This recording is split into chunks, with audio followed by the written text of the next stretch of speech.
मित्रों नमस्कार। Legal awareness programme layman to lawman. मित्रों, सुप्रीम कोर्ट अपने ऑर्डर के द्वारा नए नए इंटरप्रिटेशन करता है। जो समस्याएं होती हैं और जो लॉ के टेक्निकल पॉइंट्स की वजह से फंसी रहती हैं, उनका इंटरप्रिटेशन कहाँ से किया जाए, ये कौन करेगा? ऑनरेबल सुप्रीम कोर्ट और हाई कोर्ट अपने ऑर्डर के माध्यम से करते हैं। तो आज मैं सुप्रीम कोर्ट का एक बहुत ही इम्पॉर्टेंट ऑर्डर आपके सामने लेके आया हूं, और वो ऑर्डर कब हुआ? अभी 30 जनवरी 2025 को आया है। और ये किसके संबंध में है? ये पत्नी वाइफ को जो मेंटेनेंस क्लेम करती है वाइफ अपने डाइवोर्स मैटर्स में, उसके संबंध में ये ऑर्डर है। और बहुत इम्पॉर्टेंट समस्या जो कि कहीं पर भी पैदा हो जाती है इस तरह की, उसका निराकरण करता है ये ऑर्डर। तो हम इस ऑर्डर को हम लेंगे और सबसे पहले ये समझ लेते हैं कि ये मामला है कौन सा। तो ये मामला है Shrimati N Usha Rani versus Modudula Srinivas, criminal appeal number 7660 of 2017, और ये ऑर्डर आया है 30 जनवरी 2025 को। अब हम लोग ये समझ लेते हैं कि इसमें मामला क्या है, कहानी क्या है, इसके फैक्ट्स क्या हैं। देखिए, फैक्ट्स क्यों इसलिए बताना ज़रूरी है जिससे कि पूरा मामला समझ में आ जाता है कि क्वेश्चन क्या है और सुप्रीम कोर्ट ने किस तरह से इसका निराकरण किया है। तो इसमें हुआ ये कि श्रीमती उषा रानी की शादी नोमुला श्रीनिवास से 30/8/1999 को हैदराबाद में हुई। ज़रा सा हल्के से ध्यान रखिए कि मैं जो डेट्स बता रहा हूँ सब बात क्लियर हो जाएगी। तो शादी कब हुई? 30/8/1999, और 2000 में उनके एक पुत्र भी पैदा हुआ। उसके बाद वो लोग यूएसए चले गए, और उसके बाद 2005 में यूएसए से वापस आए। तो 2005 तक तो ये नॉर्मल रहा। इसके बाद 2005 से जब लौट के आए तो उनमें डिफरेंसेस हो गए, और उसके बाद उन्होंने क्या किया, दोनों अलग अलग हो गए। अब देखिए, ध्यान देने की बात कि अलग अलग किस तरह से हुए। डाइवोर्स से अलग अलग नहीं हुए, अलग अलग रहना तो शुरू किया ही, लेकिन उन्होंने एक एमओयू साइन किया। अब एमओयू क्या है ये भी समझ लीजिए, मेमोरेंडम ऑफ अंडरस्टैंडिंग। तो किस बात की अंडरस्टैंडिंग? इस बात की कि दोनों लोग म्यूचुअली शादी को तोड़ रहे हैं और शादी को ब्रेक कर रहे हैं। अब ये शादी ख़त्म की जा रही है एमओयू के माध्यम से। कोई डाइवोर्स डिग्री नहीं हुई, ना कोई डाइवोर्स केस पड़ा, एमओयू के द्वारा दोनों की अंडरस्टैंडिंग बन गई और उससे उन्होंने अपने को अलग कर लिया। एक बात तो देखिए, ये नोट कर लीजिए। दूसरा ये कि जैसे ही उन्होंने एमओयू साइन किया, उस वाइफ ने, महिला ने तुरंत दूसरी शादी कर ली। और वो दूसरी शादी कब हुई? तुरंत 2-3 दिन के बाद ही दूसरी शादी हो गई। अब जब दूसरी शादी हुई तो उसमें भी कुछ डिफरेंसेस हो गए, जिसकी वजह से उसके सेकंड हस्बैंड ने तुरंत हिंदू मैरिज एक्ट की सेक्शन 12 के तहत एक एप्लीकेशन फैमिली कोर्ट में दी, और उसको एप्लीकेशन को तुरंत फैमिली कोर्ट ने डिसाइड भी कर लिया, एक्सेप्ट भी कर लिया, और इस तरह से वो भी शादी उन्होंने ख़त्म कर दी। ये तो रही बात जनवरी 2006 की। लेकिन किन्हीं वजह से टेक्निकल पॉइंट्स कुछ रहे होंगे, ऐसा हुआ फरवरी में फिर उसी महिला ने उसी सेकंड हस्बैंड से विधिवत रूप से लीगली शादी कर ली। और शादी कैसे हुई? कोर्ट मैरिज हुई। 1 महीने के बाद ही सेकंड हस्बैंड से दोबारा से लीगली शादी करी, और वो किस तरह से हुई? वो कोर्ट मैरिज हुई, और कोर्ट के रजिस्ट्रार ऑफ मैरिज हैदराबाद के द्वारा उसको सितंबर 2006 में एक सर्टिफिकेट की भी मैरिज का इशू कर दिया गया। इस तरह से ये सेकंड मैरिज लीगल तरीके से हो गई। अब क्या हुआ कि इसके बाद उसके जो हस्बैंड है उससे एक लड़की का जन्म हुआ, और जैसे ही 2008 आया तो 2008 में उस वाइफ ने अपने सेकंड हस्बैंड के खिलाफ एकदम एक मोर्चा खोल दिया, और वो जो पैकेज चलता है धाराओं का, उसके तहत पूरी आईपीसी की सेक्शन 498A, 406, 506, 420 और दहेज एक्ट की धारा 3-4 के अंतर्गत पूरा जितना भी होता है वो एक शिकायत कर दी। और वो शिकायत का असर क्या हुआ? एक तरफ तो शिकायत हो गई, दूसरी तरफ उसने सीआरपीसी की सेक्शन 125 में अपने दूसरे वाले हस्बैंड से मेंटेनेंस के लिए भी एप्लीकेशन मूव कर दी फैमिली कोर्ट में, और फैमिली कोर्ट ने उसको डिसाइड किया। अब क्या डिसाइड किया फैमिली कोर्ट ने?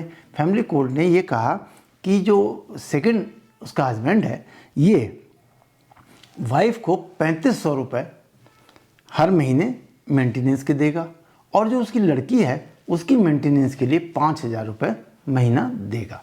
इस तरह से लड़की को 5000 और उसकी वाइफ को 3500 रुपये की मेंटेनेंस ग्रांट हो गई। ये हुआ फैमिली कोर्ट का ऑर्डर।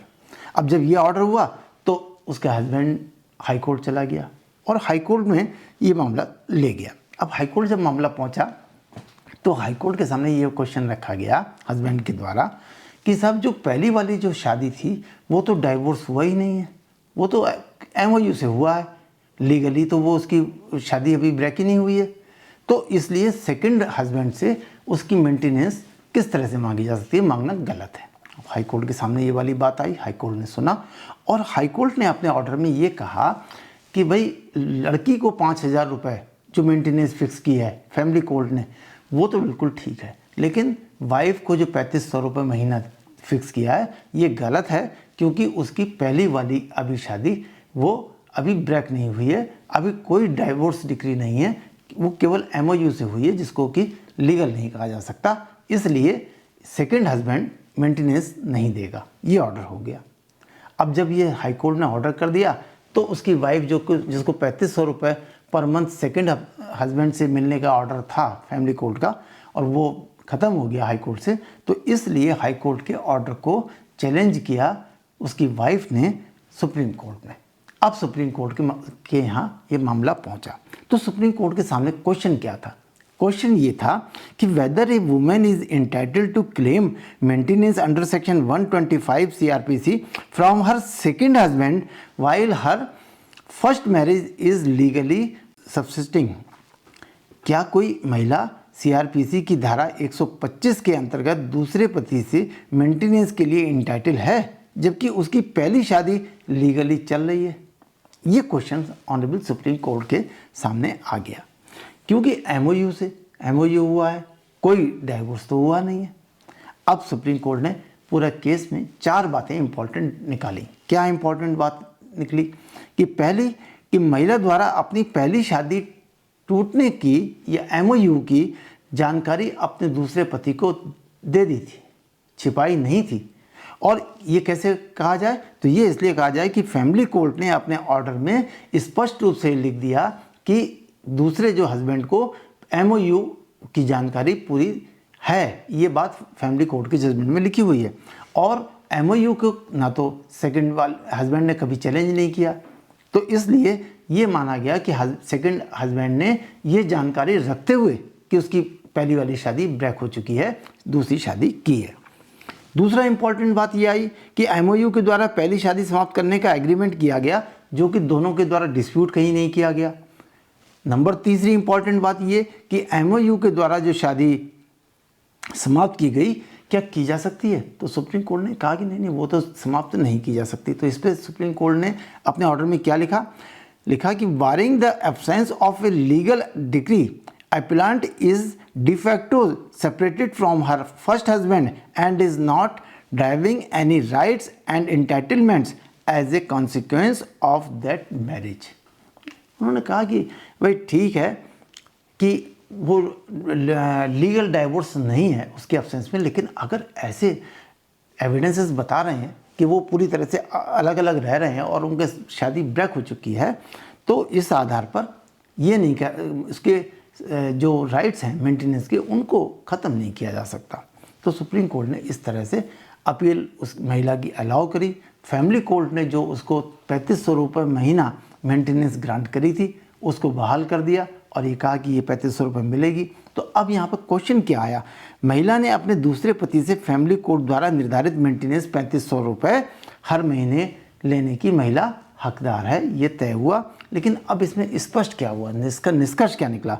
निष्कर्ष ये निकला कि यदि ये स्पष्ट है कि पहली शादी टूट चुकी है तो लीगल डाइवोर्स के अभाव में भी पत्नी मेंटेनेंस जो दूसरे सेकंड के साथ में जो डिस्प्यूट हुआ है सेकंड हस्बैंड से डिस्प्यूट होने के बाद अपना मेंटेनेंस क्लेम कर सकती है। केवल इस आधार पर कि साहब वो डाइवोर्स टेक्निकली या लीगली नहीं अवार्ड हुआ, डाइवोर्स डिक्री नहीं है, उस महिला को मेंटेनेंस के हक से अलग नहीं किया जा सकता। महिला को मेंटेनेंस मिलेगा, बेशक लीगली पहली वाली शादी उसकी लीगल डाइवोर्स डिक्लेयर नहीं हुआ है। तो मित्रों, इम्पॉर्टेंट जजमेंट है। बहुत सारे ऐसे मामले होते हैं जिसमें जानकारी के अभाव में इस तरह की बातें हो जाती हैं, टेक्निकली वो ऑर्डर नहीं ले पाते और ये मान करके चलते हैं कि भाई ये तो हम लोगों का अंडरस्टैंडिंग बन गई है, डॉक्यूमेंट बन गया है। तो इस तरह से ये भी इम्पॉर्टेंट हो गया कि किसी भी तरह की अंडरस्टैंडिंग या किसी भी तरह का डॉक्यूमेंट तैयार कर लेने से वो लीगल रूप नहीं ले सकता। नमस्कार।